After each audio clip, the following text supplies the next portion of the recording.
ከህወሓት ያፈነገጡትና አቶ ጌታቸው ረዳ እነ ጀነራል ጻድቃን የኢትዮጵያ መንግስት በትግራይ ህዝብ ላይ ጄኖሳይድ አልፈጸመም የሚለውን ነገር ለመናገር የሚተናነቃቸው ለምንድን ነው? የሱ ጀነራሎች መቀሌ አክሱም ሄደው ተሰበሰቡ። አንተ የፓርቲ ስብሰባ ጀነራል ነኝ አዛዥ ነኝ ወንበሩ ለኔ ነው የተሰጠው ይላል። ወደ ገዛ ፈትለዳ አክሱም አጂቴሽን እንድትሰጣቸው ይልካቸዋል። ካንተ ጋር ያለው ከማን ጋር ነው ያለው? አብዲ ኢሌ የራሱን አስተዋጽኦ ተጫውተዋል ይላሉ። ነገር ግን ትግራይ የአብዲ ኢሌን ያክል እንኳን የሚያስብላት አንድ ሰው እንኳን የላትም ይላሉ ጀነራል ዮሐንስ። የወረበሎች የትግራይ ምሁራን የሚል ወንበር ስጡኝ የሚል ማህበር አለ።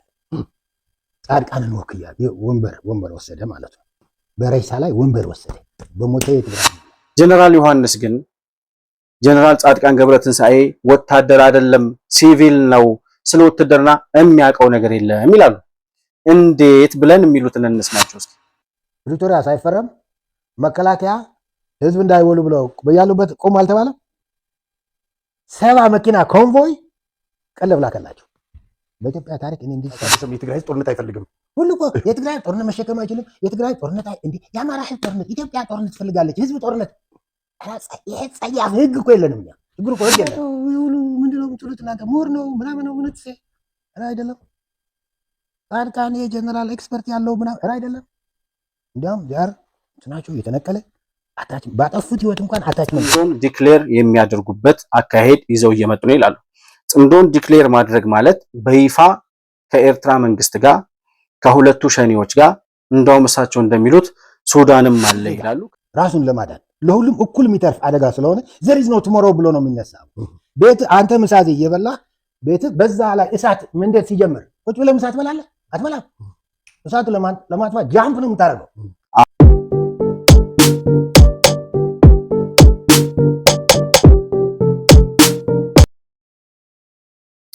ሰላም ለእናንተ ይሁን። የተከበራችሁ የመሆን መልቲሚዲያ ቤተሰቦች እንደምን አላችሁ?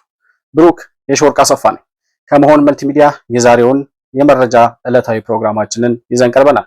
በዛሬው ፕሮግራማችን በትግራይ ክልል በዶክተር ደብረጽዮን ገብረ ሚካኤል ቡድን በህወሓት በሚባለው ቡድንና በጀነራል ታደሰ ወረደ በትግራይ ክልል ጊዜያዊ አስተዳደር ፕሬዝዳንት መካከል ማለት ነው እየተፈጸሙ ያሉ እየተከናወኑ ያሉ ድርጊቶችን አዳዲስ ክስተቶችን የምንቃኝ ነው የሚሆነው።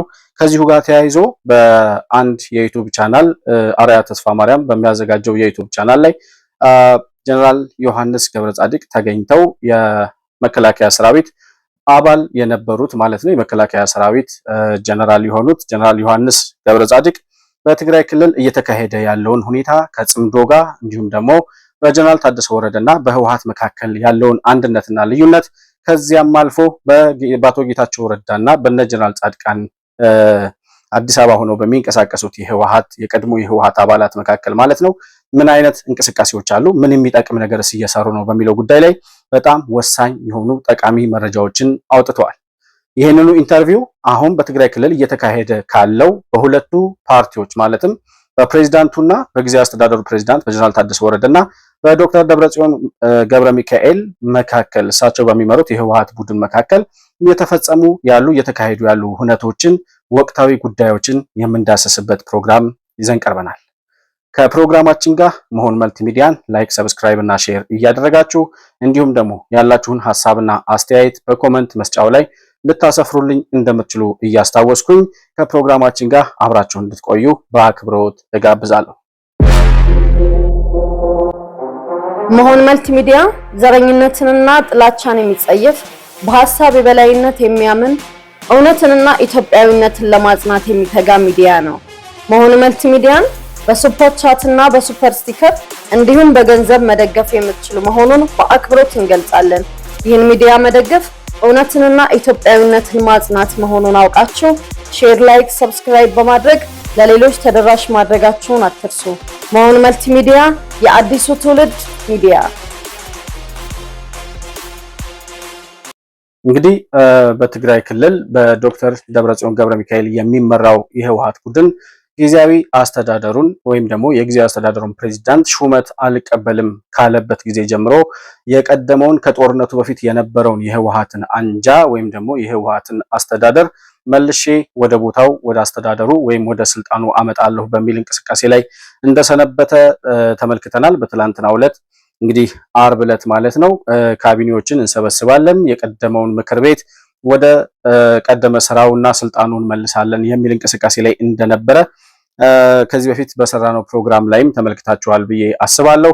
ጀነራል ታደሰ ወረደም እንግዲህ በዚህ ጉዳይ ላይ የሰጡትን አስተያየት ከዚህ በፊት አካተን ባቀናበርነው ፕሮግራም ላይ እሳቸውም የሰጡትን ምላሽ ይህንን የነ ዶክተር ደብረጽዮንን አካሄድ እንደማይቀበሉት ነገር ግን ደግሞ እያተካሄደ ያለውን ነገር በአንድም በሁለትም በሌላም አቅጣጫ የሚደግፉትና ከፌዴራል መንግስት ምንም አይነት ድጋፍ እንዳልተደረገላቸው እንዲሁም ደግሞ የእሳቸው ስልጣን መራዘም አለመራዘሙ ምንም ጥቅም እንደሌለው በአጠቃላይ በትግራይ ክልል የሆነ የሽግግር ሂደት ሊኖር እንደሚገባ የተናገሩበትን ቃለመጠይቅ በማካተት ከዚህ በፊት የእሳቸውም አቋም በእርግጠኝነት ከነ ዶክተር ደብረጽዮን ጋር በጋራ ሆነው ይህንን የሽግግር ሂደት የሚሉትን ወይም ደግሞ ጦርነት ውስጥ የገባንበትን በጨረቃ ምርጫ የተዋቀረውን የነ ዶክተር ደብረጽዮንን ከጦርነቱ በፊት የነበረውን አስተዳደር በመመለሱ ሂደት ውስጥ ጀነራል ታደሰ ወረደም የራሳቸው የኃላፊነት ሚና እንዳላቸውና በዚህ እንቅስቃሴ ውስጥ በጣም ከፍተኛ የሆነ ጉልህ የሆነ ሚና እየተጫወቱ ያሉ ነገር ግን በማስመሰል እስከዛሬ ድረስ የትግራይንም ህዝብ የፌዴራል መንግስትንም በአጠቃላይ ኢትዮጵያን በሙሉ እየካዱ የኖሩ ሰው መሆናቸውን ያረጋገጡበትን ኢንተርቪው ያካተትንበትን ፕሮግራም ከዚህ በፊት ተመልክታችኋል ብዬ አስባለሁ። እነዚህ ሰዎች እንግዲህ በትግራይ ክልል እያደረሱ ያሉትን ግፍና መከራ በኢትዮጵያ ህዝብ ላይ የጋረጡትን አደጋ ኢትዮጵያን ለማፍረስ 27 ዓመት ሙሉ የሰሩት የጥፋትና የወንጀል እንቅስቃሴ አልበቃቸው ብሎ ዛሬም ድረስ ኢትዮጵያን ለማጎሳቆል ኢትዮጵያን ለማፍረስ ወደኋላ ከማይሉት ከአሸባሪው ከሻዕቢያ ቡድን ጋር እንዲሁም ደግሞ ኢትዮጵያ ታሪካዊ ጠላት ከሆነችው ከግብጽ ጋር እንዲሁም ኢትዮጵያ እንድታድግ ከማይፈልጉ ማንኛቸውም አካላት ጋር በጋራ ተባብረው የኢትዮጵያን መዳከም የኢትዮጵያን መፍረስና ትናንሽ ሀገራትን በኢትዮጵያ ውስጥ የመፍጠር ህልማቸውን ለማሳካት የተንቀሳቀሱ መሆናቸው ከውስጣቸው የነበሩ የሚያውቋቸው ሰዎች ብዙ ጊዜ በተደጋጋሚ በተለያዩ ሚዲያዎችና በተለያዩ መድረኮች ላይ የእነዚህን ሰዎች ሚስጥሮችና ወንጀሎቻቸውን ሲያጋልጡ ከነበሩ ሰዎች መካከል ጀነራል ዮሐንስ ይገኙበታል። ጀነራል ዮሐንስ ገብረ ጻድቅ ይመስለኛል ካልተሳሳትኩኝ። የአባታቸውን ስም ይቅርታ ጠይቃለሁ። ኮመንት ላይ ልጽፉልኝ ትችላላችሁ የአባታቸውን ስም ተሳስቼ ከሆነ። ነገር ግን የመከላከያ ሰራዊት አባል የሆኑት ጀነራል ዮሐንስ በእነዚህ ሰዎች እንቅስቃሴ እጅግ በጣም መማረራቸውን እንዲሁም ደግሞ አዲስ አበባ ተቀምጠው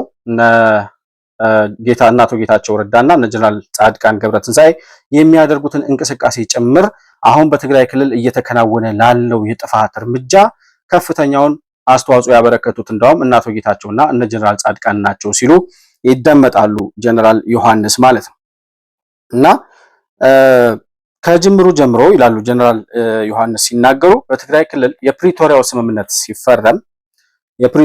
ስምምነት ሲፈረም በእርግጠኝነት ጦርነቱ ቆሞ ወደ ሰላም እንሂድ ሲባል ያ ሊሸነፍ የነበረ ጫፍ ደርሶ የነበረ ራሱን ለማዳን ወደ ፕሪቶሪያው የሄደው የህወሓት ቡድን ነገር ግን ፕሪቶሪያን መልሶ ፈርሞ ከመጣ በኋላ በእርግጠኝነት ተግባራዊ እንደማያደርጉት አውቅ ነበር ይላሉ ጀነራል ዮሐንስ።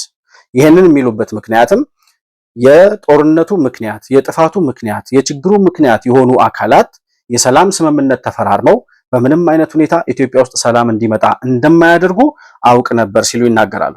እና ከፕሪቶሪያው ስምምነት በኋላ መንግስትም በተለያየ ምክንያት እነሱ የሚያደርጓቸውን እንቅስቃሴዎች ወደ ሰላምም የመጡ አካላት ናቸው በሚል ሆደ ሰፊነት ችላ ብሎም እያለፈ አንዳንድ ነገሮችን እርምጃ መውሰድ ባለበት ደረጃ መውሰድ ሳይችል ቀርቶ ያ ተሸንፎ የነበረው የህወሓት ቡድን የፕሪቶሪያውን ስምምነት በጉልበት አስገድዶ የፌዴራል መንግስትን እንዳስፈረመው እንዲሁም ደግሞ ከፌዴራል መንግስት ጋር ቁመት በመለካካትና በቃላት ጦርነት የፌዴራል መንግስትን ትዕዛዝ አልቀበልም በማለት በትግራይ ክልል ውስጥ በጣም እንቢተኛ የሆነ ኃይል እንዲፈጠር በማድረግ ሁለት መንግስት ያለ እስከሚመስል ድረስ እነዚህን ሰዎች ትዕግስት በሚል ሆደ ሰፊነት በሚል አካሄድ ጊዜ ስለተሰጣቸው አሁን በትግራይ ክልል ለተፈጠረው ቀውስ ከፍተኛውን ሚና ተጫውቷል። የፕሪቶሪያውን ስምምነት ተከትሎ የተሰጣቸው የሆደ ሰፊነትና የይቅርታ መንገድ ማለት ነው።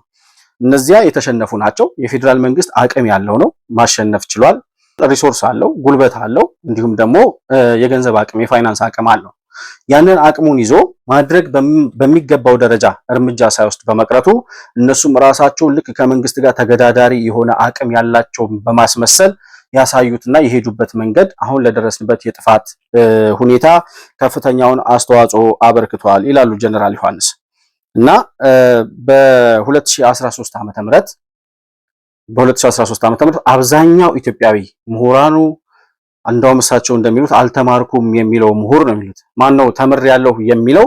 ያልተማረው ምሁር፣ የትግራይ ምሁር፣ የትግራይ ልሂቅ ነኝ የሚለው ነገር ግን ያልተማረው አካል ከነዚህ ሰዎች ጋር በጋራ በመሆን ወጣቱን በተለያየ ምክንያት በመቀስቀስ አብዛኛው የትግራይ ወጣት፣ አብዛኛው የትግራይ ህዝብ፣ ነጋዴውም፣ ባለሀብቱም፣ ምሁር ነኝ የሚለውም በተለያዩ ማህበራት እንዲሁም ደግሞ በተለያዩ አሶሲዬሽኖች የሚንቀሳቀሱ የትግራይን ወኪል ነን የሚሉ ወይም የትግራይ ጉዳይ ይመለከተናል የሚሉ የትግራይ ተወላጆች በሙሉ ከዚህ አሸባሪ ቡድን ጋር ጦርነቱ እንዲጀመር ድጋፍ ሲያደርጉ እንደነበረ ጀነራል ዮሐንስ ይገልጻሉ። ያን ተከትሎ እንግዲህ ከፕሪቶሪያው ስምምነት በኋላ 3 አካላት ስልጣን ይዘው ወይም ወንበር ይዘው ወጡ ይላሉ ጀነራል ዮሐንስ። እነዚህ 3 አካላት ግን ይላሉ ጀነራል ዮሐንስ አሁን ላለው የነ ሞንጆሪኖ የነ ደብረጽዮንና የአቶ ጌታቸው ረዳ ማነው የአቶ ጌታቸው አሰፋ የነ ጀነራል ታደሰ ወረደ ቡድን አሁን በትግራይ ህዝብ ላይ እየፈጸመ ያለውን ጥፋት እንዲፈጽም እነዚህ መጀመሪያ ጊዜያዊ አስተዳደሩን መስርተው ወንበር ስልጣን ይዘው የጀመሩት አካላት ከፍተኛ ሚና ተጫውተዋል ይላሉ። ፕሪቶሪያ ከተፈረመ በኋላ 3 ኪሶች ወንበር ያዙ። ጂኤስቲኤስ የሚባል አንድ የወረበሎች የትግራይ ምሁራን የሚል ወንበር ስጡኝ የሚል ማህበር አለ። ጻድቃንን ወክያል ወንበር ወሰደ ማለት ነው። በሬሳ ላይ ወንበር ወሰደ። በሞተ የትግራይ ህዝብ ላይ ታደሰ ኮማንደር የቲዲኤፍ ወንበር ይገባኛል ወንበር ወሰደ። ጌታቸው ረዳ መንግስት ሾሙ። 3ቱ እስካሁን ባለው ጉዞ ሁኔታው እንደገና አዙረው ለነፈትለን እንደ ጌታቸው አሰፋ እዛ ላሉት ፒኤልኤፍ ምንላቸው ያሉ ለነሱ በመስጠት የአንበሳ ድርሻ ተጫውተዋል። የአንበሳ በመበላላት ነው ወይስ ይኸውልህ የሚቀርቡ እነሱ ለቲፒኤልኤፍ ነው የሚቀርቡት።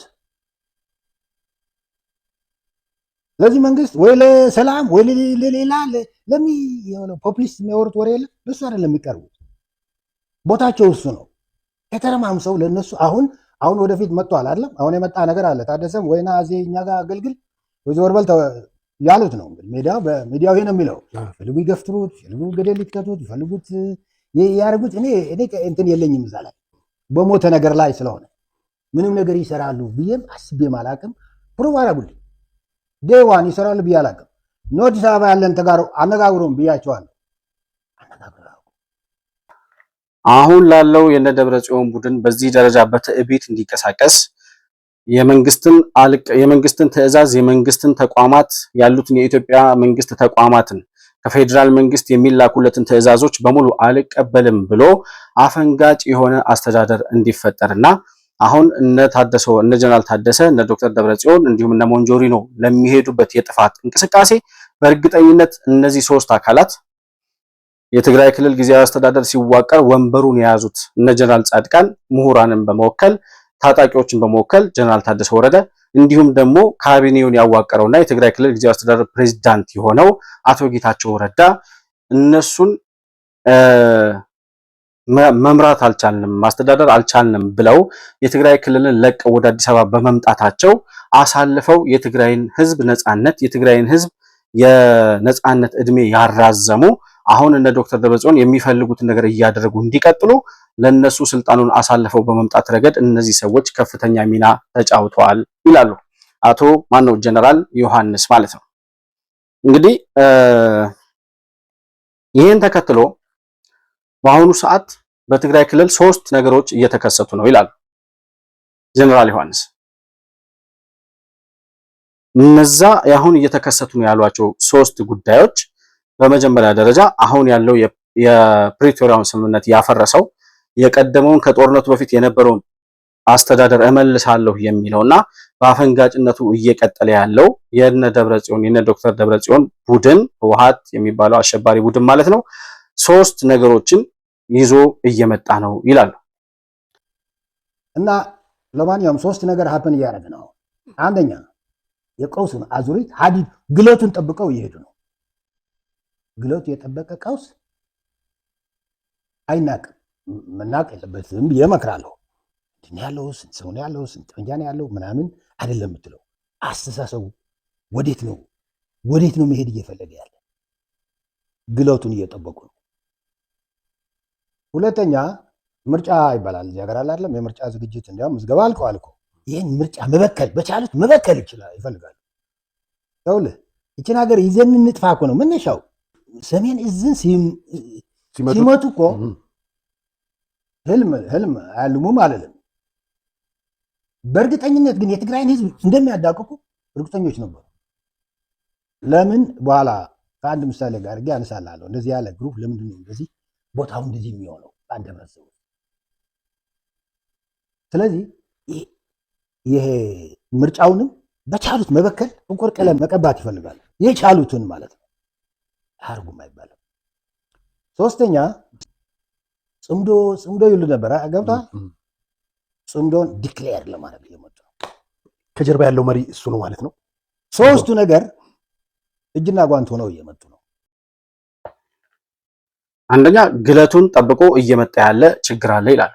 ግለቱን ጠብቆ ማለት በተለያየ ጊዜ እየጋለ መጥቶ እስካሁን ድረስ ተገቢው የሆነ እርምጃ ሳይወሰድበት ያኔ በጦርነቱ ጊዜ ወደ ጦርነት የገባንበት በጨረቃ ምርጫ ያዋቀርነውና ያደራጀነው ጊዜያዊ አስተዳደር ህገወጥ ነው፣ ስለዚህ እሱን አስተዳደር እናፈርሳለን ብለው የፕሪቶሪያው ስምምነት ላይ ፈርመው የመጡት እነ አቶ ጌታቸው ረዳና እነ ደብረጽዮን ማለት ነው። እንግዲህ ደብረጽዮን ዶክተር ደብረጽዮን እዛ ቦታ ላይ ፕሪቶሪያ ላይ ባይኖሩም በሰዓቱ የህወሓት ሊቀመንበር የነበሩ ሰው ስለሆኑ እነሱ የፈረሙትን ፈርመው ህገወጥ ነው ብለው እናፈርሳለን ብለው ተስማምተው ከመጡ በኋላ አሁን ይሄን የሽብር ቡድን መልሰን ወደ ስልጣን እናመጣለን እያሉ እየፎከሩ ያሉት እነዚህ ሰዎች ሶስት ነገሮችን ይዘው እየመጡ ነው። ከዛ ጊዜ ጀምሮ ማንም ከልካይ ሳይኖራቸው የትግራይን ህዝብ እያሰቃዩ ከህግ በላይ ሆነው የፌዴራል መንግስትን የተቋማቶቹን ወይም ከፌዴራል ከማዕከላዊ ስልጣን የሚመጣውን ከፌዴራል መንግስት የሚመጣውን ትዕዛዞች በሙሉ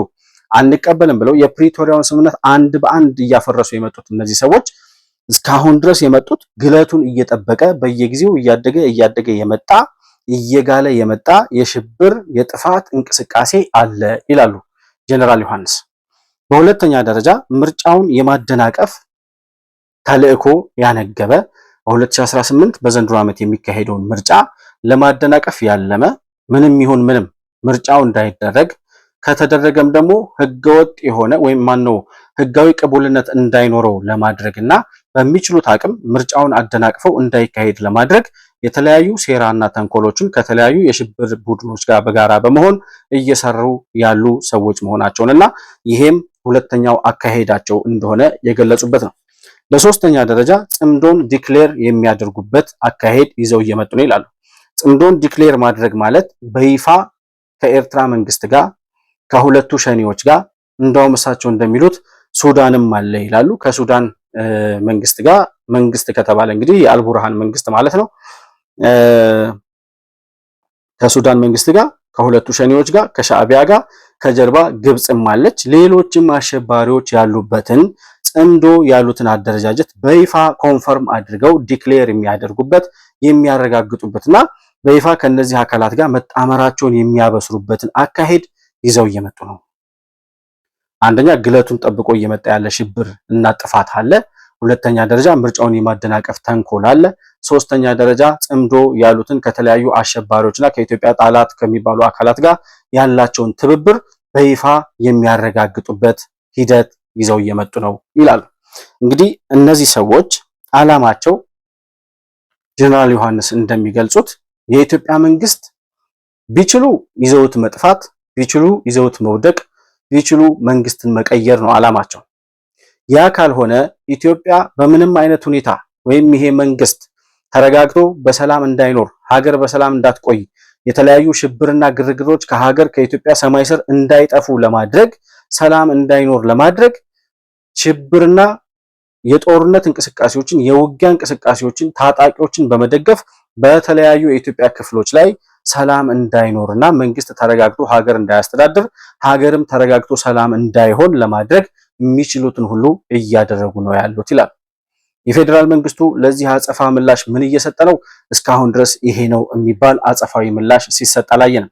ወደ ሰፊነቱ እስከምን ድረስ ነው የሚቀጥለው? በተደጋጋሚ ጊዜ ጠይቀናል። እስካሁን መልስ የሚሰጠን አካልም አላገኘን። በትክክል እንደሚገባን ግን አሁን ያለው የኢትዮጵያ መንግስት አሁን ያሉት የኢትዮጵያ መሪዎች ከጠቅላይ ሚኒስትር ዶክተር አብይ አህመድ ጀምሮ እኛ በተለያዩ የፖለቲካ ሂደቶች የምንረዳውን ወይም ገምግመን እንዲህ መሆን አለበት የምንለውን ያክል ወይም ደግሞ ከዚያ በላይ እኛ ከምንረዳው በላይ ነገሮችን መረዳት የሚችሉ ለኢትዮጵያ የሚጠቅመውን ነገር ያደርጋሉ ብለን የምናምናቸው መሪዎች ናቸው። ስለዚህ ምንም እንኳን ከኛ የተሻለ አካሄድ እየሆነ ያለውን ነገር የመረዳትና የማወቅ አቅም አላቸው ብለን ብናስብም እንኳን ነገር ግን እነ ዶክተር ደብረጽዮን እየሄዱ ያሉበትን የጥፋት እንቅስቃሴ መግታት አለመቻል አሁንም ለሌላ የሽብር ለሌላ የተንኮል ለሌላ የጥፋት እንቅስቃሴ እንዲበረታቱ እድል እየሰጣቸው እስከዛሬ ድረስ ሀገርም የትግራይ ህዝብም እየታመሰ እስከዛሬ ድረስ ደርሰናል። በሶስተኛ ደረጃ የሚያነሱት ጀነራል ዮሐንስ ትግራይ ክልል ይላሉ። ትግራይ ክልል በጣም ለትግራይ የሚያስቡ ለህዝብ የሚጨነቁ አካላት አይደሉም። እነዚህ ሰዎች የህወሓት አመራሮች በሙሉ ለትግራይን ህዝብ መጥፋት የትግራይን ህዝብ እንደራሳቸው ንብረት ይዘው ከመጠቀም ያለፈ እንዲሁም ደግሞ ህዝቡ ከምድረገጽ ቢጠፋ እንኳን እነሱ ግድ የማይላቸው ሰዎች መሆናቸውን ሲገልጹ አብዲ ኢሌ የሶማሌ ክልል ፕሬዝዳንት በነበረበት ጊዜ ለውጡ እንደመጣ አካባቢ የሶማሌ ክልልን እገነጥላለሁ ብሎ መንቀሳቀሱን እናስታውሳለን።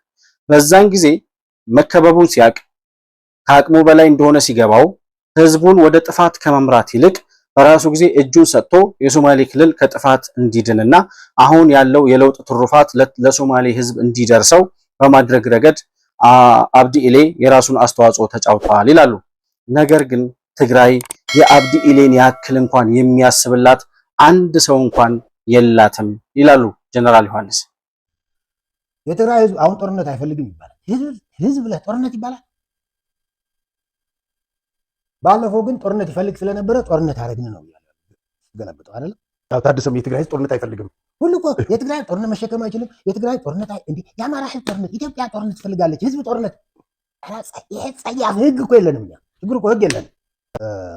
ትግራይ እኮ ምን መሰለህ የለውጥ ሲመጣ ታስታውሱ ከሆነ አብዲ ኢሌ ሶማሌ ምክር ቤት ይዞ አድማ ሊያረግ አርግ ተብሎ ነው ባይዘው እኮ አርግ ተብሎ ነው እንጂ ለውጡ ላይ እንትን ነበረው። እኔም ትንሽ አገኘው ስለነበር ምክር ቤቱን ሊያሳድም ሞከረና ቶሎ ብሎ ግን ነገሩ አቦርት አድርጎ እሱ መጥቶ እጁ ሰጥቶ ታሰረ። የሶማሌ ህዝብ ዳነ። ሶማሌ ክልል እኮ አብዲ ኢሌ አድኖታል። እኔ ልክፈለው ብሎ በቀላሉ በቃ እጁ ሰጥቶ አዲስ አበባ መጣ። ሶማሌ ክልል ቢያንስ እንደ ሌሎቹ ክልሎች ትሩፋቱ ላይ ነው፣ የስርዓቱ ትሩፋት ላይ ነው። ትግራይ የታለ? ትግራይ የሶማሌ የአብዲ ኢሌን ያክል ትልቅ አንድ ሰው አታገኝላት። ላይ ነው ያሉት። አሁን መቀሌ 2 ዓመት ነገሩን ኮንስፓይረሲ የሚባል ነገር አለ ታውቃለህ። ፕሪቶሪያን ይተውና ምን ያደርጉ ነበር? ጻድቃን ጌታቸው ሁሉም እዛው ነው። ትግራይ የአንድ ላግዠሪ አለ አይደል? ወርክሾፕ የላግዠሪ ወርክሾፕ። ትግራይ ብዙ ፓርቲ ነው የሚያስፈልጋት።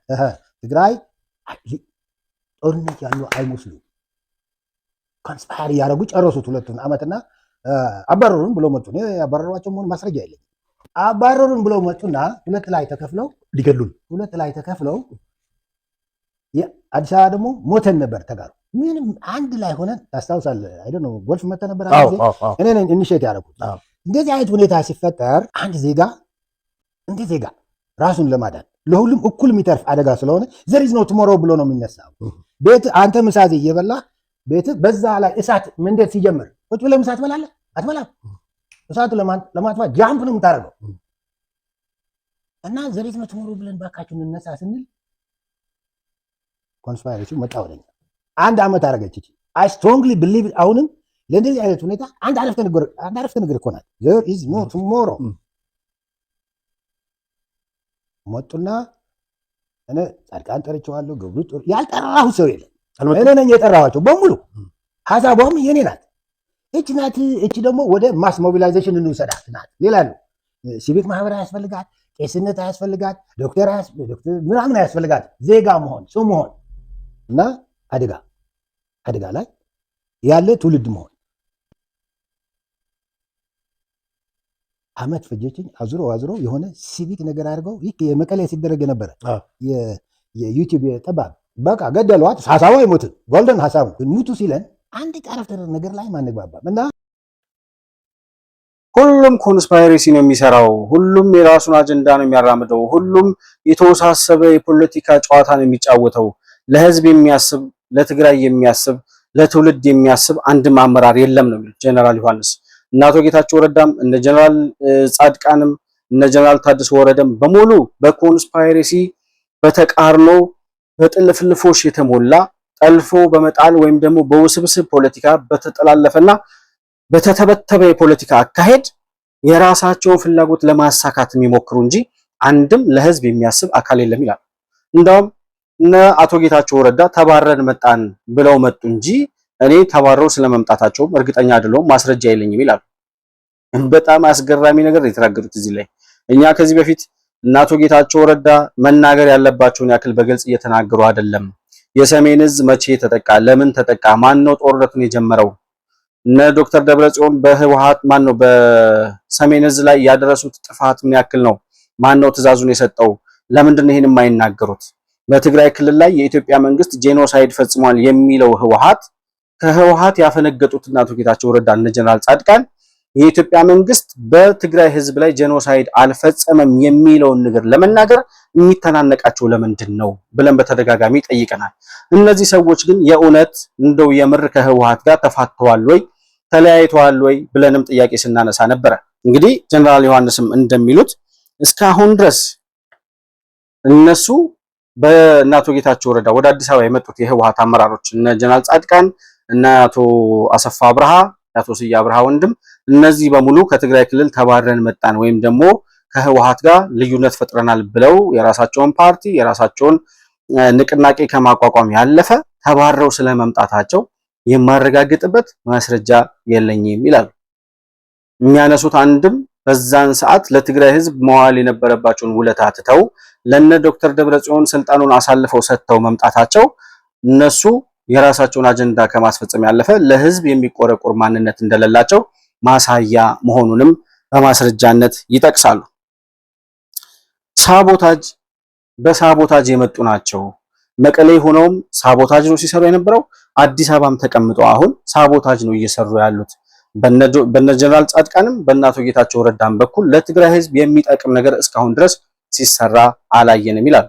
አሁን ስምረት የሚባለው ፓርቲ እነ ጀነራል ጻድቃን የሚመሩት ህዝባዊ እምቢተኝነት ወይም ደግሞ የትግራይን ህዝብ ከህወሓት ለመነጠል እየተንቀሳቀሰ ያለው የለውጥ ፈላጊዎች ማህበር የሚባለው ወይም የለውጥ ፈላጊዎች ንቅናቄ ነው ምናምን የሚሉት እነ ጀነራል ጻድቃን የሚመሩት ምንድነው እየሰራ ያለው? ምን እያከናወኑ ነው? አዲስ አበባ ተቀምጠው አላነጋገሩንም ይላሉ ጀነራል ዮሐንስ። የትግራይ ተወላጆች የሆኑ በጦርነቱ ምክንያት ዋጋ የከፈሉ አዲስ አበባ የሚኖሩ የትግራይ ተወላጆችን እነ ጀነራል ጻድቃን እና አቶ ጌታቸው ረዳ ሰብስበው ማነጋገር ነበረባቸው። አንድም ቀን ግን ሊያናግሩን ፈቃደኛ እንኳን አይደለም እነሱ ሰብስበው ሊያናግሩን እኛ ራሳችን ጀነራል ዮሐንስ there is no tomorrow የሚል እንቅስቃሴ ጀምረን ይላሉ።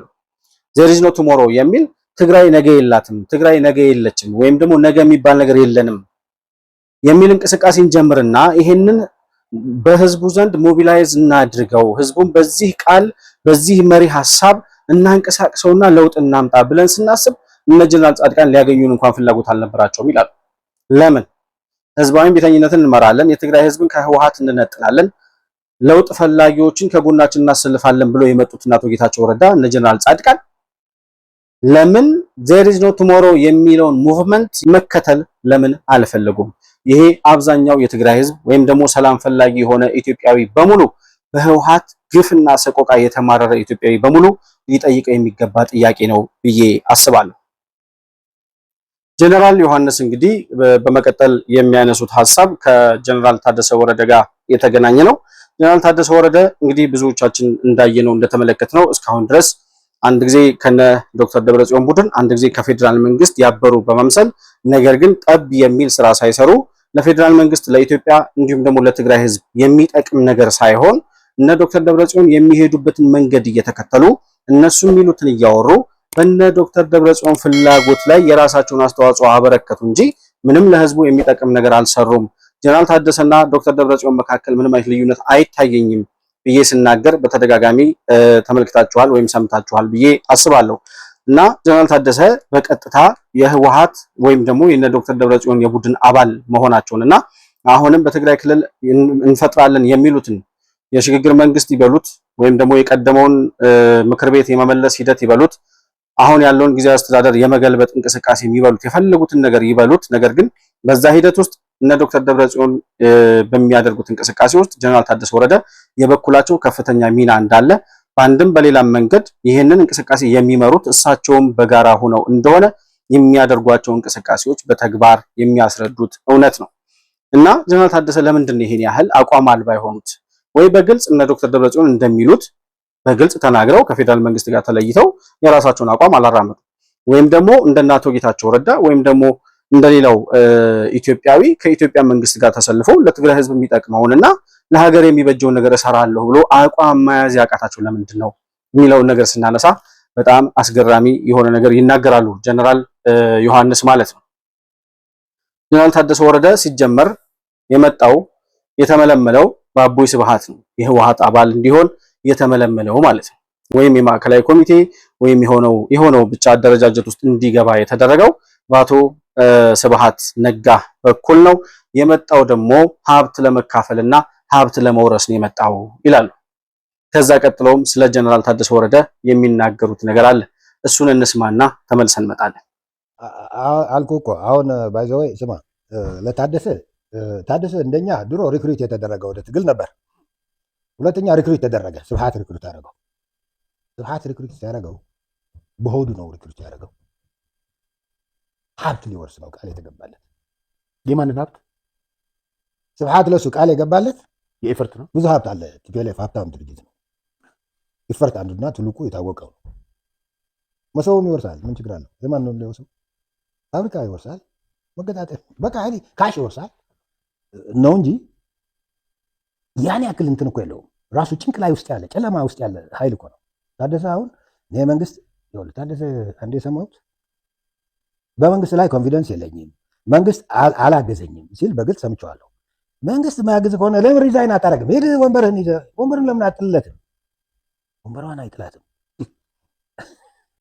ስለዚህ ዝሮ ታደሰ የእነሱ ሰው ነው።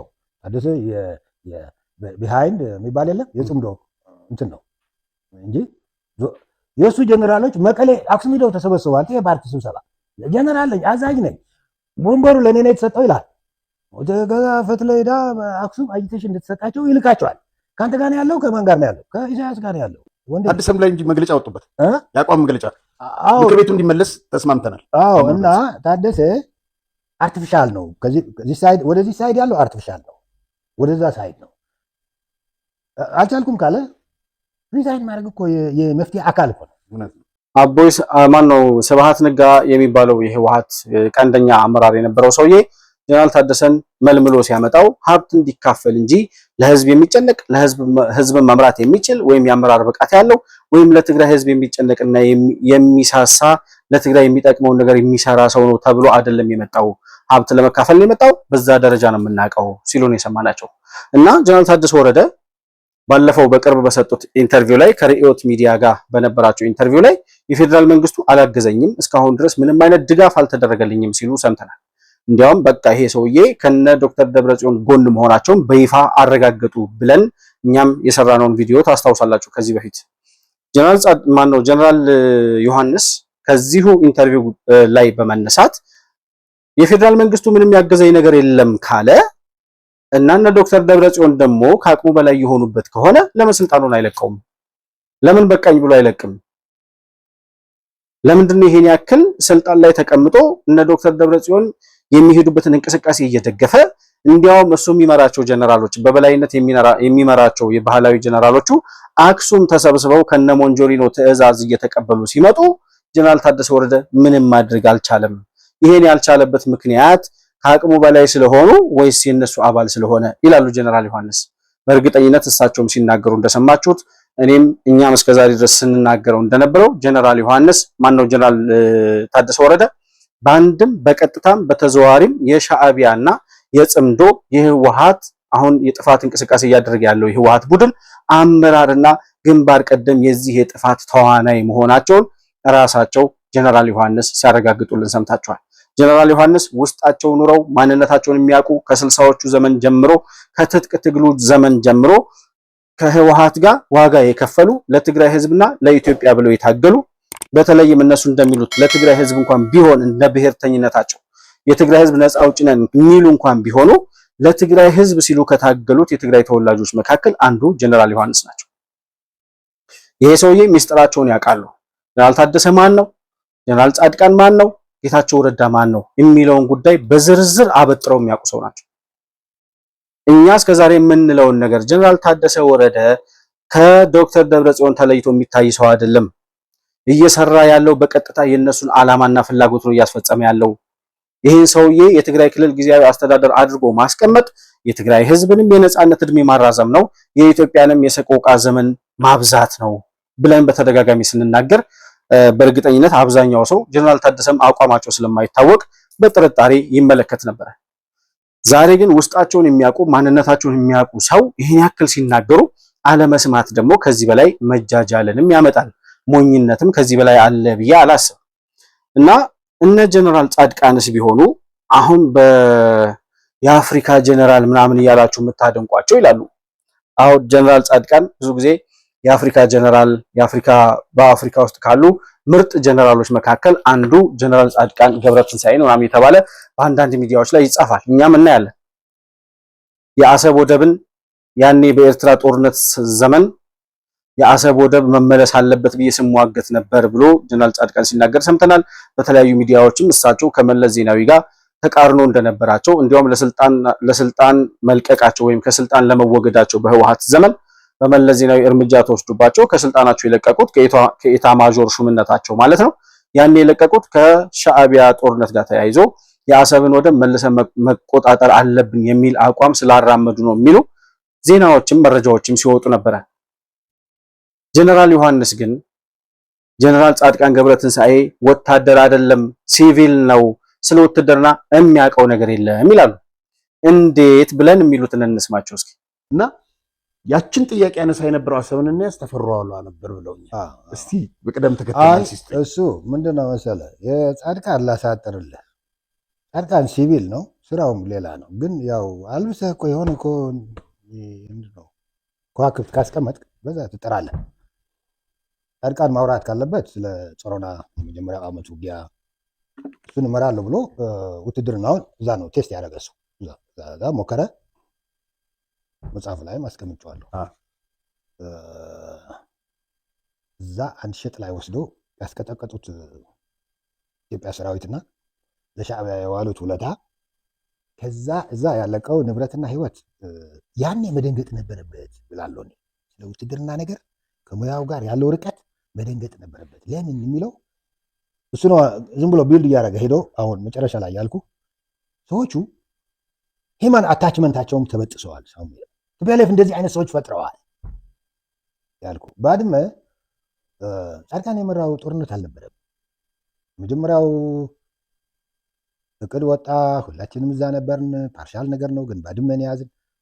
ያችን ድልም እንኳን ሳስቴን እንዳናረግ ከዛ የነበረው ተኩስና እንትን ቆርጦ ይዞ ሄዶ ጾሮና ቀጥሎ ራሱ ኮማንደር ሆኖ ገባ። የራሱ ውጤት እዛ አለ። አንድ በል ያኔ መደንገጥ ነበረበት እላለሁ። ሂማኒቲ ብቻ በቂ ነው። ጀነራል መሆን ምናምናም አያስፈልገውም። ጌታቸው ይሁሉ ምንድነው የምትሉት እናንተ? ምሁር ነው ምናምን ነው ምንት አይደለም። ጻድቃን የጀነራል ኤክስፐርት ያለው ምናምን አይደለም። እንዲያውም ጃር እንትናቸው የተነቀለ ባጠፉት ህይወት እንኳን አታችመንት የላቸው። እንግዲህ ይሄ መረጃ በጣም አዲስ መረጃ ነው። እስከዛሬ ድረስ አልሰማን።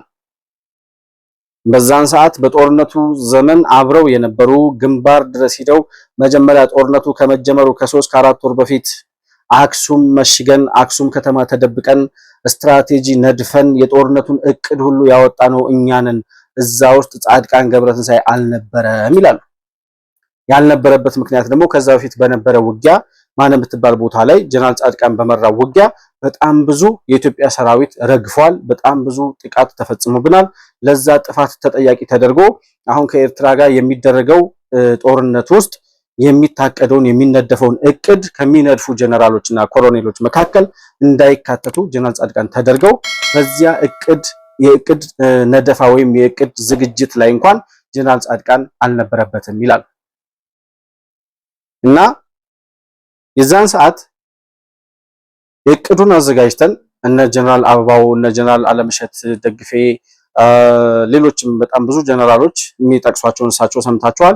እነዚህ ሁሉ ጀነራሎች እቅዱን አዘጋጅተው ከጨረሱ በኋላ አዲስ አበባ ቤተመንግስት መተን ለመንግስት አካላት ወይም ደግሞ ለኢህአዴግ ከፍተኛ አመራሮች ሪፖርት አቀረብን ይላሉ። ሪፖርት በሚያቀርቡበት ሰዓት ጀነራል ዮሐንስ አንድ ጥያቄ ይጠይቃሉ። ለመሆኑ ጦርነቱ እስከምን ድረስ ነው የሚሄደው የሚል ጥያቄ ይጠይቃሉ። እስከ ኤርትራ ድንበር ወይስ አሁን የኢትዮጵያን ዳር ድንበር አልፎ መጥቶ ባድመና ሽራሮን የያዘውን የኤርትራን ጦር ከድንበራችን ማባረር ብቻ ነው ወይስ አልፈን የምንሄድበት እርምጃ ይኖራል የሚል ጥያቄ ጠይቀው ነበር። ያን ሲጠይቁ መለስ ዜናዊና በሰዓቱ አንዱ አመራር ከነበሩ ሰዎች መካከል አቶ ተፈራ ዋልዋ የሰጧቸውን ምላሽ በጣም አስገራሚ ምላሽ ልጋብዛችሁና አሁንም ተመልሼ እመጣለሁ። ከዛ ለሁለተኛ ዓመት ዝግጅት ይደረግ ተባለ። ያኔ በሚዲያ ያልተነገረ መለስ ተንፍሰውለት የለም ሳሞራ ግንባሮቹን ሁሉ እንዲያስተባበር እቅድ እንደ አዲስ እንዲሰራ ጻድቃን ከዚህ ገሸሽ ብሎ ግን ዲክሌር ያልሆነ ዝም ብሎ ከነ ጀነራል ገዛ አብራ ምናምን በሎጂስቲክስ ምናምን አካባቢ እንዲቆይ እዚህ ተደረገ። ከዛ ምን አሳይመንት ሰጡን? እቅድ ሰርታችሁ ነው ጦር አመራር ኮር አልነበረም ያኔ ክፍለ ጦርና ያው ሳሞራ ያስተባበረ ጻድቃን የለም ደቤም የለም።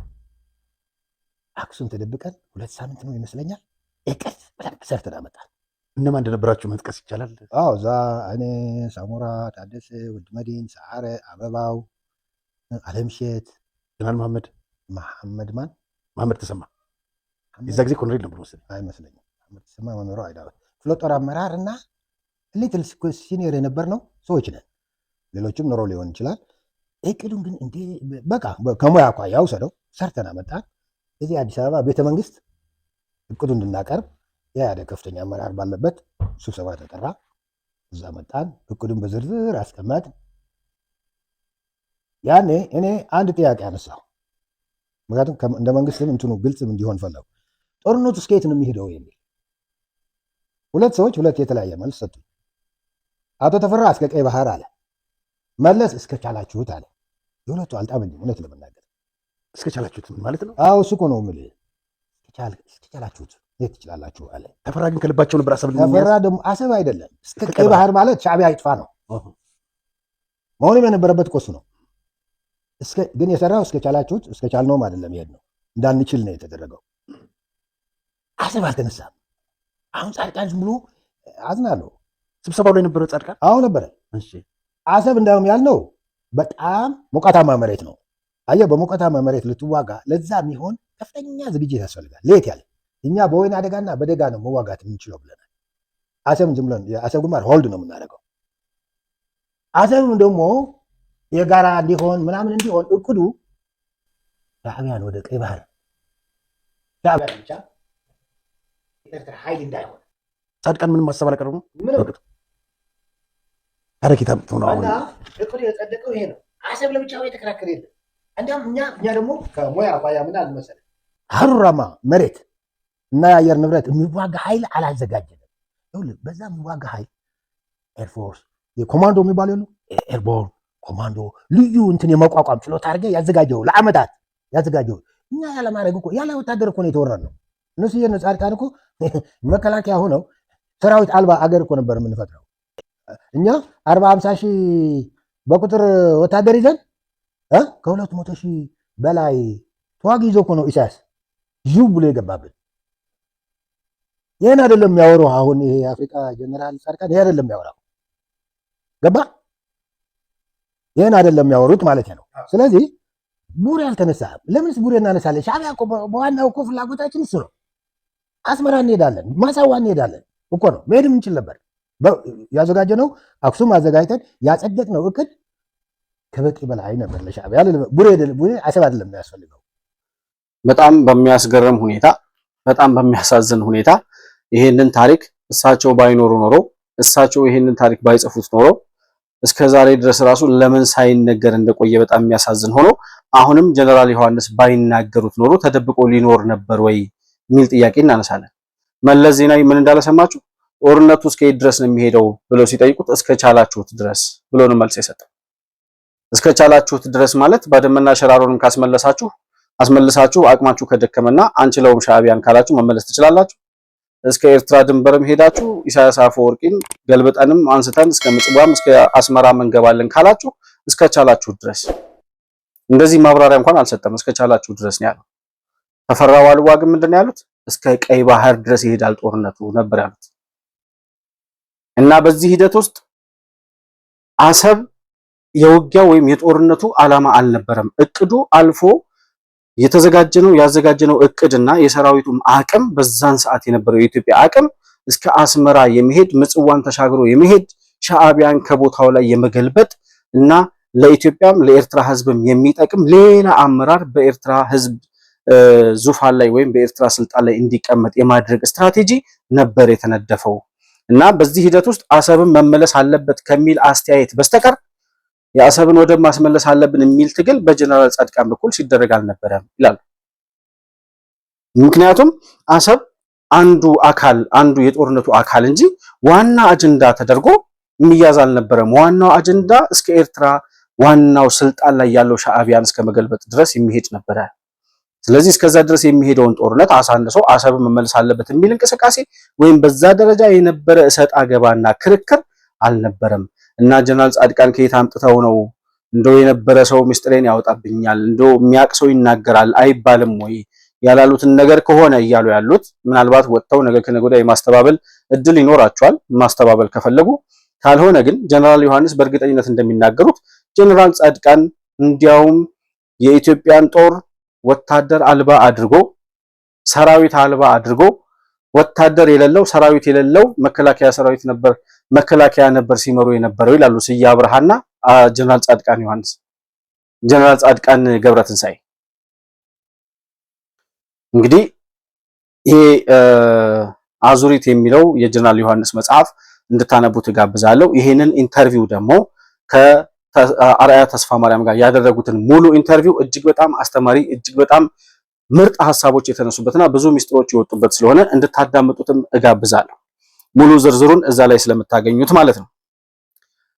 በጦርነቱ ጊዜ የፕሪቶሪያ ስምምነት ከመፈረሙ በፊት አሁን የኢትዮጵያ መንግስት ለሰላም የነበረውን ቀናኢነት ለትግራይ ህዝብ ሲል እንኳን አይደለም ጄኖሳይድ በትግራይ ህዝብ ላይ ሊፈጽም እየተዋጉት የነበሩ ያን ሁሉ ዋጋ ያስከፈሉትን የህወሓት አመራሮች ገና ወደ ሰላም ስምምነት እንመጣለን ብለው ነገር ግን የፕሪቶሪያ ስምምነት ሳይፈረም በፊት የተኩስ አቁም ስምምነት እንደተደረገ ወደ ፕሪቶሪያ እየሄዱ በነበረበት ጊዜ የህወሓት እና የመንግስት አመራሮች ማለት ነው ፕሪቶሪያ ሄደው ድርድር ላይ በነበሩበት ወቅት ገና ፕሪቶሪያ ሳይፈረም የፌደራል መንግስት ለታጣቂዎቹ በየግንባሩ ላይ ተኩስ አቁም ተብሎ በየምሽጉ በየአካባቢው ለነበሩ ታጣቂዎች እና ለትግራይ ህዝብ እርዳታ ልኳል የፌደራል መንግስት ይላሉ። እንዲህ አይነት ታሪክ በኢትዮጵያ ታሪክ በዓለም ታሪክም አይቻላቅም ይላሉ ጀነራል ዮሐንስ። እስማ መቀሌ እንደገቡ እንዲህ የሰጠ ብሎ ሞት ወርደዋል። ሕክምና ረክ ብሎ ወደ ብልጽግና ተጠጋህ ብሎ ግን ፕሪቶሪያ ሳይፈረም መከላከያ ህዝብ እንዳይወሉ ብለው በያሉበት ቆም አልተባለም። 70 መኪና ኮንቮይ ቀለብ ላከላቸው። በኢትዮጵያ ታሪክ እኔ እንዲህ ስምቼ አላውቅም። በጀትም ላከላቸው። ይሄን አያወሩትም። እንደውም ተያዘ ሰሜን እዝ መምታት ተውና ታደሰ ጻድቃን ጌታቸው በጦርነት ታሪክ ሁለት ኃይሎች ፍልሚያ ላይ የነበሩ አንዴ ቆም ብሎ ገና ስምምነት ሳይፈራረሙ አንዱ ለአንዱ ስንቅ ሲልክለት ታይቶ ይታወቃል ብለው እንኳን ሊናገሩት አይጠይቁ እንዲነገርም አይፈልጉ። መኪናዎቹን እንደውም አገቷቸው እንዳይመለሱ እና እኔ በኋላ ነው የሰማሁት ዝርዝሩ ነው የምልህ እኔ ዋው ኦኬ ሂዶ እንደሚቆም ምንም የታወቀ ነገር ነው። ቱሌት ባት ይሁን አለና ማርሻል እንደው አንተ በእናትህ ስንቅ አንድ ነገር አድርጉ እንጂ ይሄ ወጣት ታጥቆ ያለ ወጣት የሚበላ የሚጠጣ የለውን ህዝቡ ሊበላ ነው ወይ ሊያልቅ ነው አልኩ። ሰዓት ነግረን እየላክን ነው። በኋላ ምን ያላካችሁ ቼክ ሳይ 70 መኪና ኮንቮይ ነው የሄደው።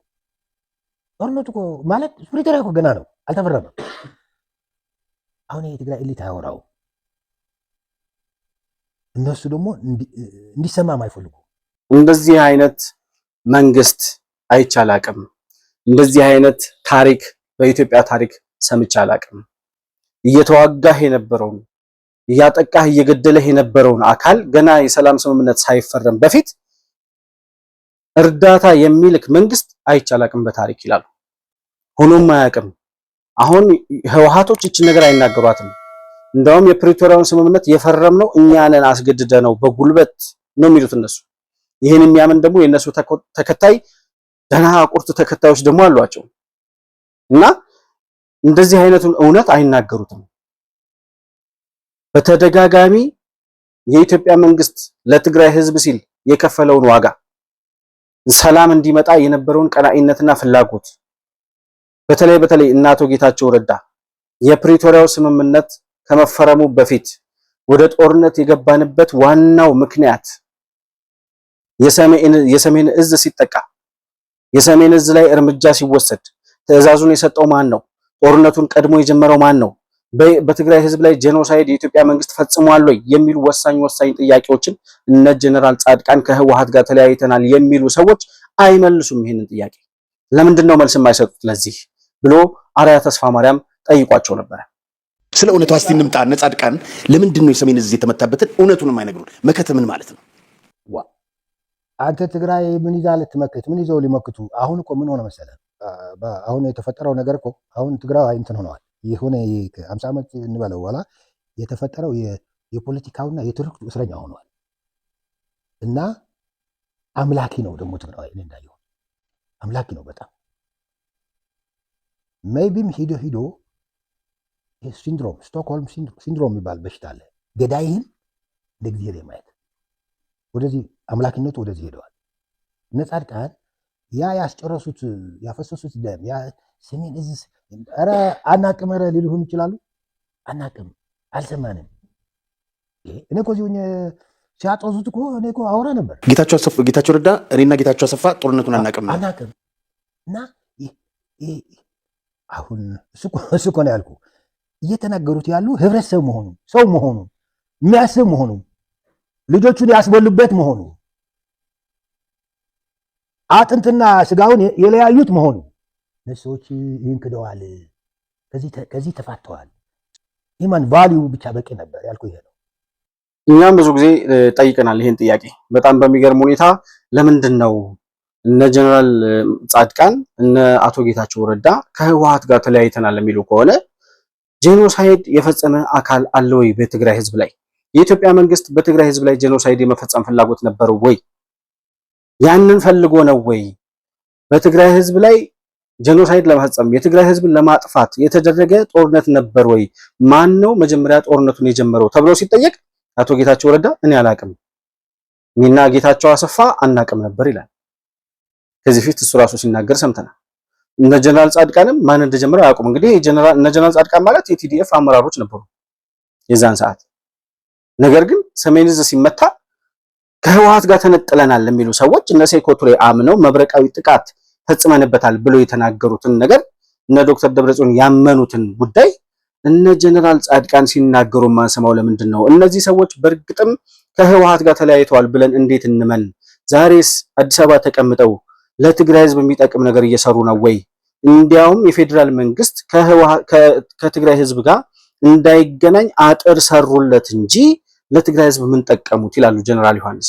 በእርግጥም ለትግራይ ህዝብ የጠቀመ ነገር ምን የሰሩት ነገር አለ? ስልጣናቸውን ለህወሓት አስረክበው መጥተው ህዝቡ በተገቢው መንገድ ትግል እንዳያደርግ there is no tomorrow የሚል ሙቭመንት እናንቀሳቅስ፣ በዚህ መሪ ሐሳብ ህዝቡን እናታግል ብለው እነ ጀነራል ዮሐንስ ሲለምኑ እነ ጀነራል ጻድቃንና እና አቶ ጌታቸው ረዳ ምላሻቸው ጆሮ ዳባ ልበስ ማለት ከሆነ ምንድነው እነዚህ ሰዎች አዲስ አበባ እየሰሩ ያሉት?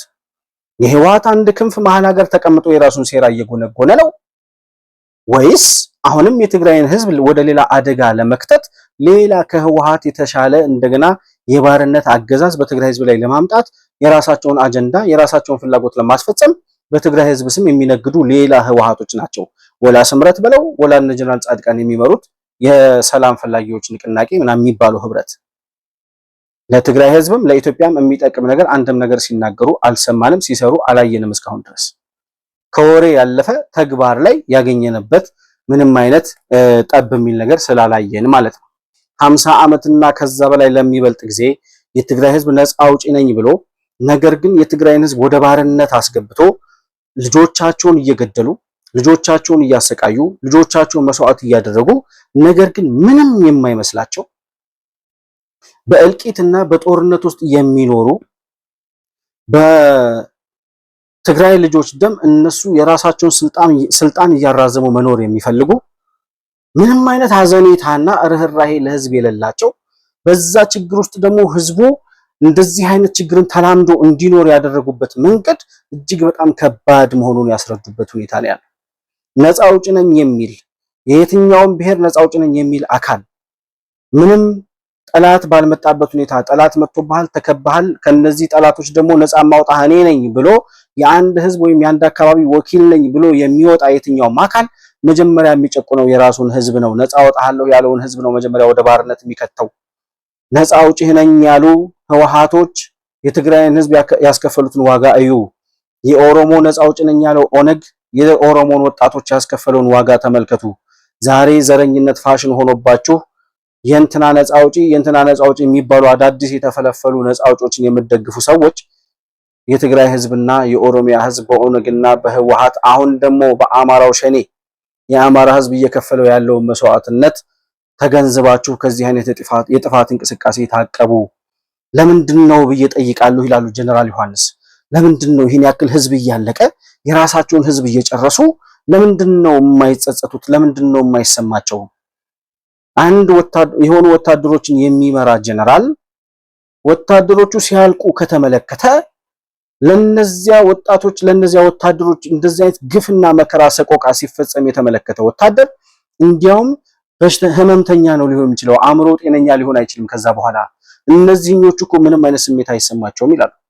በሩዋንዳ ጄኖሳይድ ጊዜ አንድ የካናዳ ዜግነት የነበረው ጀነራል የሰላም አስከባሪ ጦር ሩዋንዳ ገብቶ ሰላም ለማስከበር ይሰራ የነበረ በዚያ የእልቂት ሰሞን ላይ ሩዋንዳውያን ላይ የሁቱና የቱትሲ የሚባሉት ብሔሮች ላይ ወይም ደግሞ ጎሳዎች ላይ የተፈጸመውን እልቂት ተመልክቶ ህይወቱ እንዴት ለአደጋ እንደተጋለጠ ያስረዳሉ ጀነራል ዮሐንስ። የኛዎቹ ጀነራሎች ግን ይላሉ የትግራይ ጀነራሎች ነን የሚሉት የትግራይን ህዝብ እየጨረሱ ያሉት ግን ዘንብ የጠፋባቸው አይመስላቸውም ይላሉ ጀነራል ዮሐንስ። እንደዚህ አይነት በጦርነት ያየ ሰው ጤናውን የሚያቃውስ ትራማ ውስጥ ነው የሚወድቀው። እነዚህ ሰዎች እንዲያውም ተመችቷቸዋል። ሩዋንዳ ጄኖሳይድ ታስታውሳለህ? የሩዋንዳ ጄኖሳይድ አንድ ወር ምናምን ነው የፈጀው። የዩኤን ሰላም አስከባሪ ኃይል ነበረ እዛ። ያ ኃይል አንድ ጀነራል ሮሜዮ የሚባል ካናዳዊ ነበር የሚመራው። ያ ጀነራል እሱ ነጭ ነው፣ ካናዳዊ ነው። የሚተራረዱ ያሉ ጥቁሮች ናቸው። ህይወት ለማትረፍ ያልከፈለው ዋጋ የለም። ክፉ ነገር አየ። በኋላ ሚሽኑ ሄዶ ጨርሶ አገሩ ሲሄድ አንዲት ቤስትሴለር መጽሐፍ ጻፈ። ሼኪንግ ዘ ሃንድስ ኦፍ ዘ ዴቪል የሚል የሩዋንዳ ጄኖሳይድ ዊትነስ ሆኖ ነው የጻፈው። ግን ነጭ ነው፣ ሲቪላይዝድ ሀገር ነው፣ ደጋ ሀገር ነው፣ ሕክምና ያለበት ሀገር ነው። ያ ቀውስ ላም ተጨምሮበት ሊሆን ይችላል። እድሜው ግን አጠረ፣ ሞተ። ብዙ አልቆየም። ብዙ በሰላም ማስከበር በተለያየ የሚሰማሩ የዓለም ጀነራሎች ያውቁታል። ብዙዎቹ በሱ የገጠመው ሁኔታና የገጠመው ትራማ ለብዙ ሰዎች አሳዝነዋል። እድሜው ብዙ አልቆየም። ለምን መሰለህ? ሂውማን አታችመንት ነበረው። ሰዎቹ ሲቀጠፉ ጥቁሮች ናቸው ብሎ እንደ እንስሳ አላያቸው። ወደ ሰውነቱ ገባ። ለምን? ሂማን ነው ሰውየው ማለት ነው። የኛ ሰዎች ያቸው የራሳቸውን ልጆች ሲቀጠፉ ያዩ ናቸው። ምንም አልወለዷቸው ጀነራል ምንም ያዩ አይመስሉ። ለምን መሰለ? አታችመንት የለም። ጻድቃን የለውም፣ ታደሰ የለውም፣ ጌታቸው የለውም፣ ፈትሌ የላትም። እነሱ እኮ ናቸው 1 ሚሊዮን የትግራይ ወጣት አለ። እቃ ፕሮፖርቲ ያለ አይደለም ኪስ ላይ ያለ አንተ ነው ወስጄ እንደዛ ነው የሚወስዱት። ወጣቱ ከእናቱ ከአባቱ አስበልተው አይጥ የመጡባቸው አይመስሉም። ለምን? አታችመንታቸው ተቆራርጦ ጠፍተዋል። ሰው በደንብ ስትራታ ተፈጥረዋል። የሆነ ክላስ የሚባል አለ። ላይኛው ታችኛውን እንደ እንስሳ ካየው የምታየው ነገር ይሄ ነው። እንደዛ ባይሆን ጦርነቱን ቀደም ብለው ያቆሙት ነበር ወይ? ጦርነቱ አይጀምሩትም ነበር ወይ? ፕሪቶሪያ ይሟሟቱ ነበር፣ ይተገብሯል።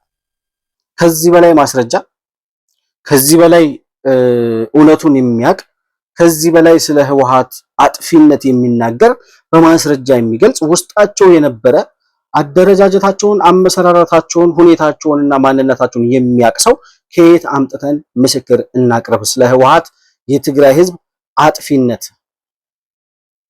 ህወሓት የትግራይን ህዝብ የሚያጠፋ እንጂ ለትግራይ ህዝብ ነፃነት የመጣ እንዳልሆነ ከዚህ በላይ በምን ማስረጃ እንግለጽ? ከ3 ዓመት በፊት 1 ሚሊዮን የትግራይ ወጣቶችን ያስጨረሰው ዶክተር ደብረጽዮን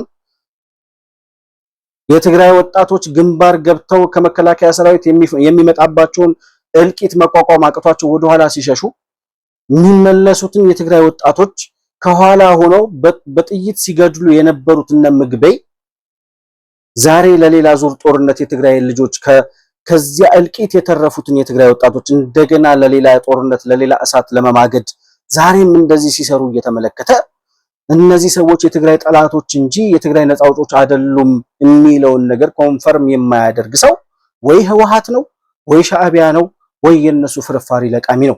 ሌላ ሊሆን የሚችልበት እድል የለም። ሰው ሂዩማኒቲ ካለው በጣም ብዙ ዜጋ በጣም ብዙ ሰው ሲጨፈጨፍ ሲያልቅ ሲጎዳ የተመለከተ ሰው ጭንቅላቱ ጤነኛ አይሆንም። ያ የካናዳው ጀነራል የካናዳው የጦር መሪ ሩዋንዳ ላይ የተመለከተውን ያውም ደግሞ በዜግነት በጎሳ በብሔር ሳይገናኙ እሱ ካናዳዊ የሄደው ሩዋንዳ ሰላም ለማስከበር ነገር ግን በሩዋንዳውያን መካከል የተፈጠረው የእርስ በርስ እልቂት የዛን ያክል ደም መፋሰስ የተመለከተው ጀነራል መጽሐፍ ጽፎ ነገር ግን ከዚያ በኋላ ከህመሙ ሊያገግን አልቻለም። በጣም ከፍተኛ ትራውማ ስላጠቃው ህይወቱ ከዚያ በኋላ አጭር ሆኖ ነው ያለፈው ይላል። እነ ጀነራል ምግበይ እነ ጀነራል ታደሰ ወረደ እነ ዶክተር ደብረጽዮን ግን እንኳን በትግራይ ህዝብ በትግራይ ወጣቶች እልቂት ተጸጽተው ትራውማ ገብቷቸው ትራውማ ሆኖባቸው ያ የወጣቶች እልቂት አሁን የተረፈውን ወጣት ከጦርነት እንደገና ወደ ሰላም ለማምጣት ጥረት ከማድረግ ይልቅ እንዲያውም ለሌላ እልቂት የሚነሳሱ ያን የጨረሱት ወጣት ምንም የማይመስላቸው ሰዎች ናቸው። ለምንድን ነው ሲባል አታችመንት የላቸውም ከህዝቡ ጋር። ከህዝቡ የተነጠሉ ናቸው። ለህዝቡ አይደለም የሚሰሩት። ሂዩማኒቲ የሚባል ነገር አልፈጠረባቸውም። የትግራይ ህዝብ ወኪሎች ለመሆን ብቃት የላቸውም። ምክንያቱም እነሱ የራሳቸውን አጀንዳ የሚያስፈጽሙ በትግራይ ህዝብ ደም የራሳቸውን ስልጣን የሚያስቀጥሉ እንጂ እነዚህ ሰዎች የትግራይ ህዝብ ከትግራይ ህዝብ የወጡ የትግራይ ህዝብ ማንነት ያላቸው የህዝቡ አታችመንት ቦንዲንግ የሚባለው ይሄ የቤተሰብነት የማህበረሰብ አባልነት ወይም አካል የመሆን ማንነት የላቸውም። ምንም አይነት አታችመንት የላቸውም ከህዝቡ ጋር። ለዛ ነው ዛሬም ህዝቡን እየጨፈጨፉ ምንም የማይመስላቸው ይላሉ። ይሄንን ማዳመጥ የሚፈልግ ሰው ካለ የሚናገሩት ጀነራል ዮሐንስ እንጂ እኛ አይደለንም።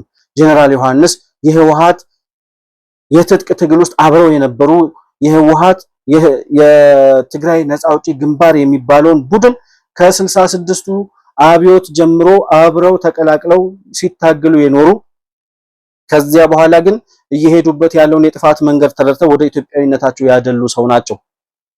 ኢትዮጵያዊነት ያድናል የምንለው ለዚህ ነው።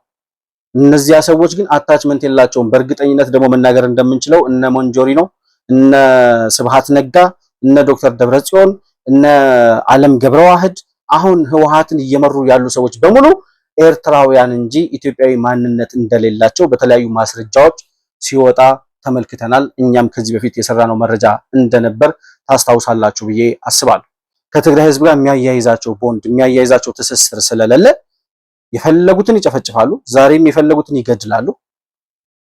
ስለሚሞተው ወጣት ስለሚያልቀው የትግራይ ህዝብ ማቅ ስለምትለብሰው የትግራይ እናት ግን ጉዳያቸው አይደለም።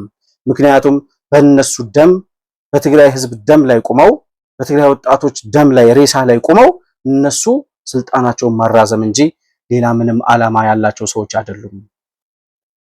በመጨረሻ ጀነራል ዮሐንስ የሚናገሩት ነገር አለ። በመጨረሻ የሚናገሩት ስለ ትግራይ ህዝብና ስለ ፌዴራል መንግስቱ ነው። አንደኛ መንግስት እስካሁን ድረስ የሄደበት ወደ ሰፊነት ብዙ ዋጋ አስከፍሎናል። ከዚህ በኋላ ለነዚህ ሰዎች የሚሰጥ የይቅርታና የሆደ ሰፊነት መንገድ ሊኖር አይገባም። በአንድም በሌላም መንገድ እስከዛሬ ዋጋ የከፈልንበት ዋናው ምክንያት እነዚህ ሰዎች ላይ ተገቢ የሆነ ተመጣጣኝ እርምጃ መውሰድ ባለመቻሉ ነው ይላል። ስለዚህ መንግስት የሆነ ጊዜ ሰሜን ዕዝ ሲጠቃ ፕሮቮክ ተደርጎ ነው፣ ድንገተኛ ጥቃት ተፈጽሞበት ነው ምናምን የሚባል ነገር አለ። ነገር ግን አሁን ፕሮቮክ ሳይሆን መደረግ ያለበት ፕሮአክቲቭ ነው መሆን ያለበት ይላሉ የፌዴራል መንግስትን ሲገልጹ። ፕሮአክቲቭ ሆኖ እነሱ ጥቃት ከመፈጸማቸው በፊት የፌዴራል መንግስት ነገሮችን አንብቦ እርምጃ መውሰድ አለበት። ሲቀጥል የትግራይ ህዝብ ከዚህ አይነት የጦርነት ልምምድ ወጥቶ ራሱን በዚህ አይነት አዙሪት ውስጥ በዚህ አይነት የጥፋት እንቅስቃሴ ውስጥ የሚመሩ ሰዎች በእነሱ ስር የመኖር የለመደ ወይም ደግሞ ነገርን፣ ክፋትን፣ ጦርነትን፣ ችግርን፣ እልቂትንና ደም መፋሰስን ተላምዶ የሚኖር ማህበረሰብ ከሚሆን ይልቅ የሆነች ጥፋት ስትመጣ ያችን ጥፋት ለክቶና አውቆ ከጥፋት ራሱን ለማዳን የሚንቀሳቀስ መሆን አለበት ብለው ይናገራሉ ጀነራል ዮሐንስ። ሁለቱም ስለ ፌዴራል መንግስትና ስለ ትግራይ ህዝብ የተናገሩትን ነገር እንስማና ተመልሰን እንመጣለን። አንድ ሪሰርች ተሰርቶ ነበር በሁለት እንቁራሪት ታውቃለህ? አላውቅም። አንድ ምርምር ማድረግ የፈለገ ሰው ምን ያደርጋል? ሁለት እንቁራሪት በእጁ ያዘ፣ ውሃ አውጥቶ ማለት ነው። እንቁራሪት ውሃ ውስጥ ነው የምትኖረው። ከዛ ቀስ ብሎ የሚፈላ ድስት አድርጎ ውሃ እሳት ላይ ጣደ። እሳቱ ዝቅ አድርጎ ቀስ ያለ እንዲፈላ እንዲሞቅ አድርጎ ማለት ነው። ገና ያለ እሳቱ እንትን ሳይል አንዱ እንቁራሪት ከተታት። ከዛ እችን ይዞ እችን ከቶ ላዩ ክፍት ነው፣ አልሸፈነው። እሳቱን ቀስ አድርጎ ሆን አድርገው እያለ ከዛ እንቁራሪቷ ገባች። መጀመሪያ ቀዝቃዛ ነው፣ ተስማማት። ከዛ በቃ እንገዋለለች። እያለ ይሄዳል። እየለመደች አዳፕት እያደረገች ውሃው ይሞቃል፣ እሱ አዳፕት እያደረገች ውሃው ይሞቃል፣ እሱ አዳፕት እያደረገች ውሃው ማክሲማም ሲፈላ እንቁራሪቷ ነጭ ሆና ቋንጣ ሆና ሞተች። ለምን? የሚገድላትን ነገር ተለማመደች። ከዛ እሳቱ ሞተ ዲግሪ ሴንቲግሬድ ማለት ውሃው በጣም ሲንበጎበግ እችን ደግሞ ከተታት። ሾክ አረጋትና ዘላ ይው ብላ ህይወቷን አዳነች። ዘሪዝ ነው ቱሞሮ ማለት ሁለተኛዋ እንቁራሪት መሆን ማለት ነው። አሁን ትግራዋይ ዘሪዝ ነው ቱሞሮ ካላለ ባይዘው የኢትዮጵያ ህዝብ ነው ከዚህ ቀውስ አዙሪት ለመውጣት ዘሪዝ ነው ቱሞሮ ማለት አለብን ነው ብዬ ነው ማለት። ስለዚህ ለመንግስት ያለኝ ምክር ፕሮቮክ እንዳይሆን፣ ፕሮቮኬሽኑ በጣም በኢትዮጵያ ታሪክ ባይዘው ይደጋገማል።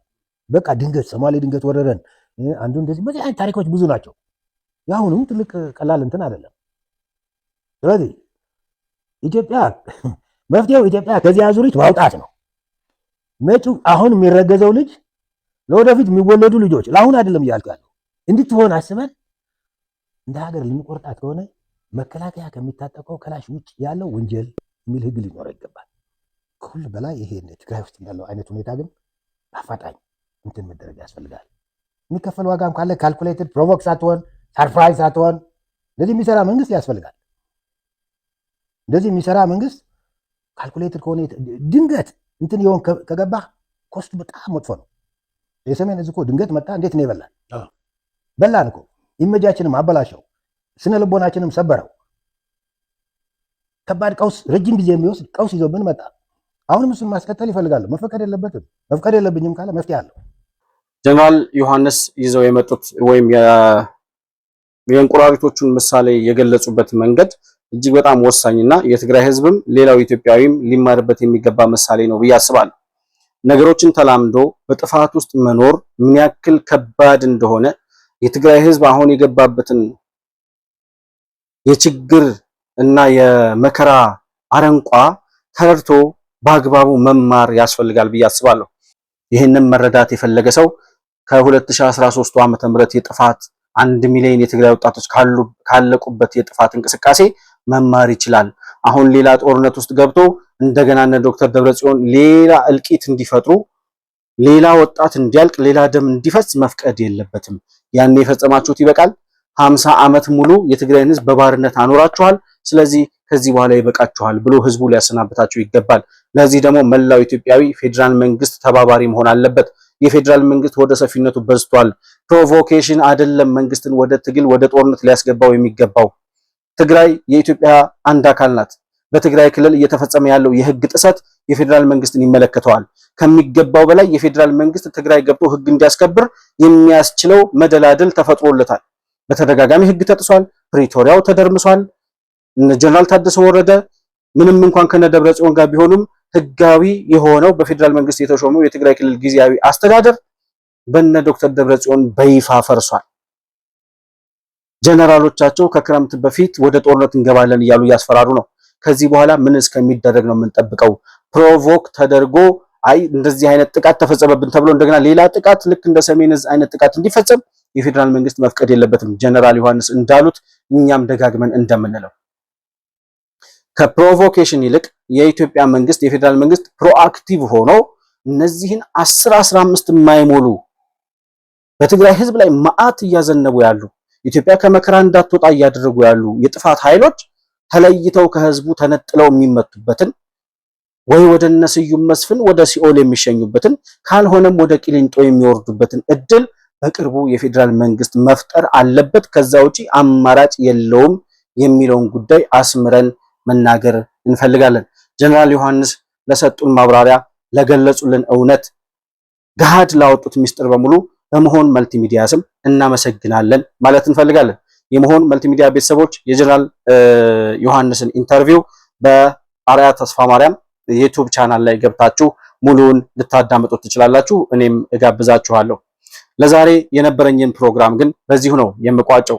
በሌላ አዳዲስ መረጃዎች ከትግራይ ክልልም እንዲሁም ደግሞ ከፌዴራል መንግስት በኩል ከሻዕቢያን በኩል የሚመጡ አዳዲስ ክስተቶች ካሉ የተለያዩ መረጃዎች በመናገኝበት ጊዜ በቀጥታ ወደ እናንተ ይዘን የምንመጣ ነው የሚሆነው። ለዛሬ የነበረኝን ፕሮግራም በዚሁ ቋጫለሁ።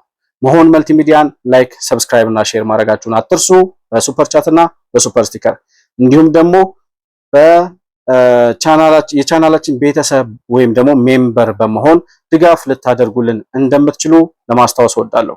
ባነሳነው ሐሳብ ላይ ያላችሁን ሐሳብና አስተያየት በኮሜንት መስጫው ላይ ልትገልጹልኝ እንደምትችሉም በድጋሚ እያሳሰብኩኝ ከፕሮግራማችን ጋር አብራችሁ ስለቆያችሁ እጅግ በጣም አድርጌ አመሰግናለሁ። በሌላ ፕሮግራም በአዲስ መረጃ እስከምንገናኝ ድረስ ሰላም በያላችሁበት ለእናንተ ይሁን። መሆን መልቲሚዲያ ዘረኝነትንና ጥላቻን የሚጸየፍ በሐሳብ የበላይነት የሚያምን እውነትንና ኢትዮጵያዊነትን ለማጽናት የሚተጋ ሚዲያ ነው። መሆን መልቲሚዲያን በሱፐር ቻት እና በሱፐር ስቲከር እንዲሁም በገንዘብ መደገፍ የምትችሉ መሆኑን በአክብሮት እንገልጻለን። ይህን ሚዲያ መደገፍ እውነትንና ኢትዮጵያዊነትን ማጽናት መሆኑን አውቃችሁ ሼር፣ ላይክ፣ ሰብስክራይብ በማድረግ ለሌሎች ተደራሽ ማድረጋችሁን አትርሱ። መሆን መልቲሚዲያ የአዲሱ ትውልድ ሚዲያ